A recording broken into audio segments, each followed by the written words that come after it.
This is part 3 of Angular 6 tutorial. In this video, we'll discuss setting up routing in a separate routing module and then importing that routing module in our root application module, app module. At the moment, in this Angular 6 project, we only have one component, and that is our root component. To set up routing, we need more than one component. So let's go ahead and create two more components that we will anyway need for this Angular 6 project. And those components are create employee component and list employees component. Let's use Angular CLI to generate these components. And if you're new to Angular CLI, please check out this Angular CLI course.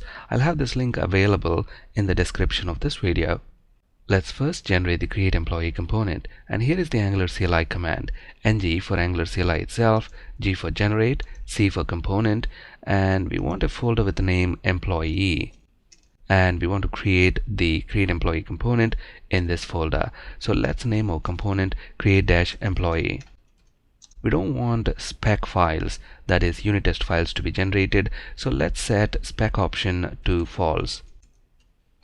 We also don't want a dedicated folder to be created for this create employee component, so let's set flat option to true. Now let's generate list employees component as well.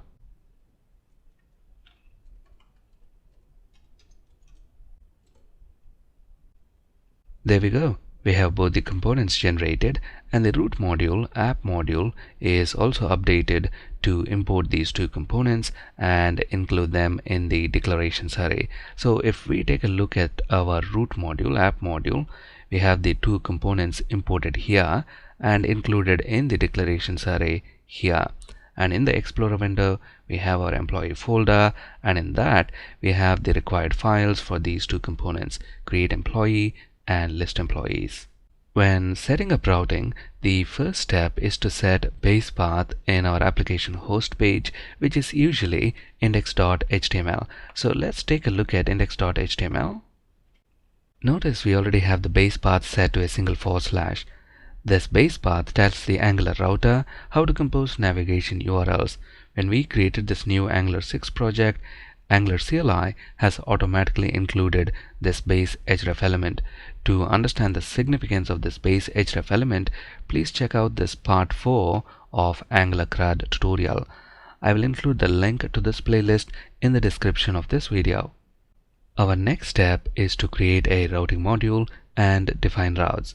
The first obvious question that comes to our mind is, why should we create a separate routing module? Well, two reasons: for separation of concerns and maintainability. If routing is in its own module, then it is easier to find and change routing code if required. So let's go ahead and generate routing module using the Angular CLI.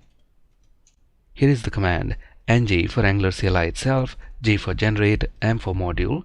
By convention, the routing module class name is app routing module, and the file name is app-routing.module.ts. We don't want a dedicated folder for this separate routing module, so let's set flat option to true.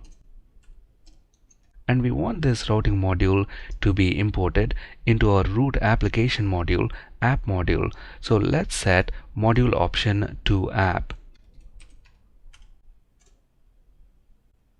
There we go. We have our separate routing module created, and the root module file app.module.ts is also updated to include the required import statement, and this app routing module is also included in the imports array.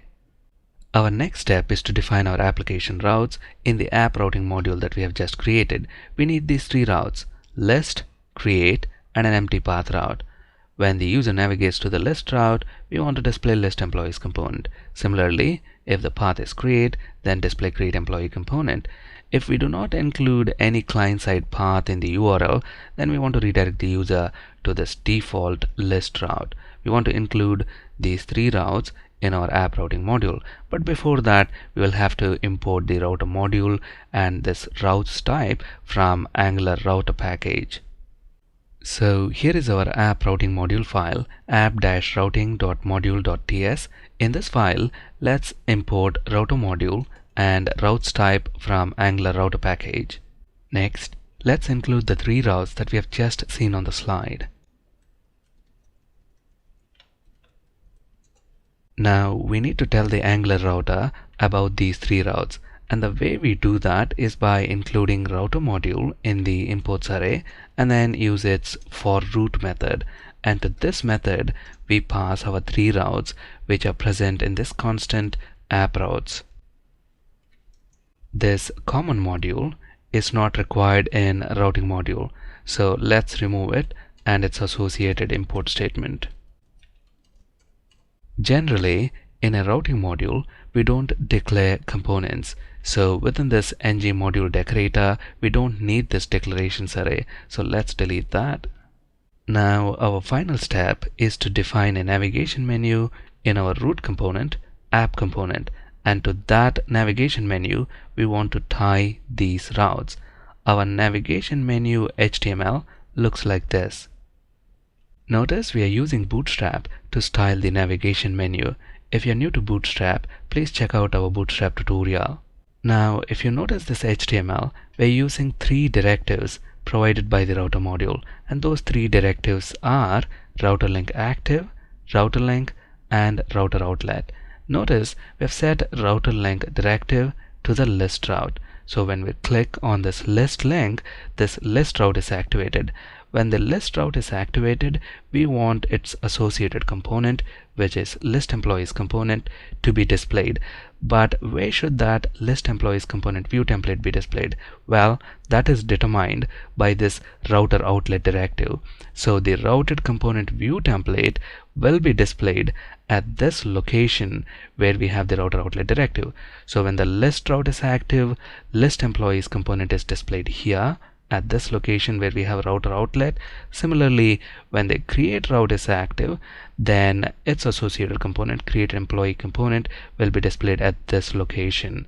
And this router link active directive applies this active Bootstrap CSS class to the route that is active. So if the list route is active, then it applies this active class to that list link.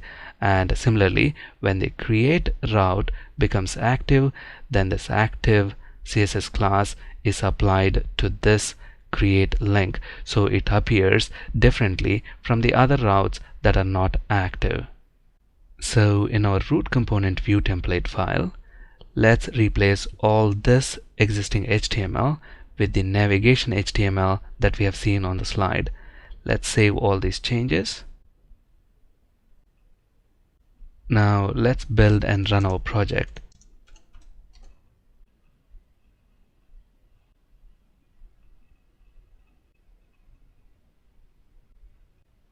Notice we don't see anything on the page, so let's launch Browser Developer Tools and see what's going on.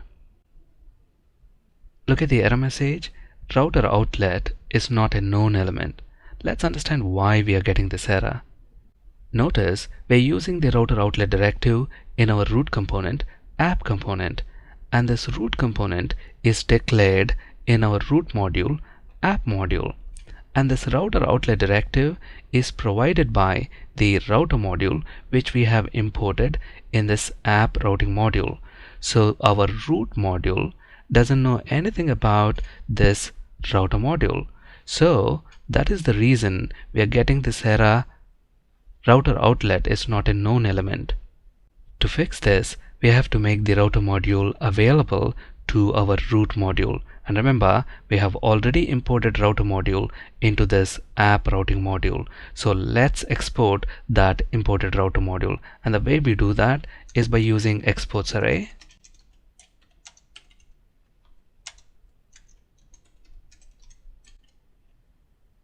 There we go. The errors are gone and we see our navigation menu. At the moment we are on the list route, so we see list employee works message. Similarly, when we navigate to the create route, we see create employee works. And remember, we also have an empty path route. When the client side path is empty like that, we want the user to be redirected to the list route. So we see list employees works message and the route changes to /list because that's what we have specified as the empty path route. So when the client-side path is empty, redirect the user to the list route, and that's what is happening right here. In our next video, we'll discuss creating a reactive form from scratch. That's it in this video. Thank you for watching and have a great day.